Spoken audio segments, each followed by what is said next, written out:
আমার ভাই কবরে খুনি কেন বাহিরে, আমার ভাই কবরে খুনি।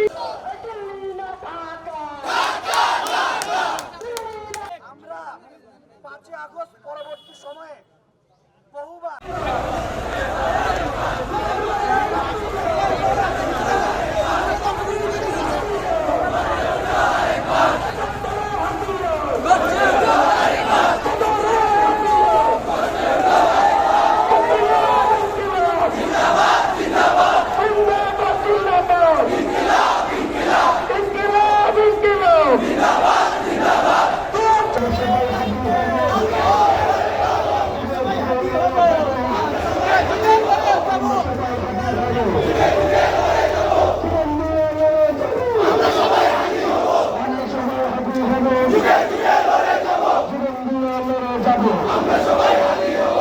সবাই হাজির হব, জীবন দিয়ে লড়ে যাব, আমরা সবাই হাজির হব।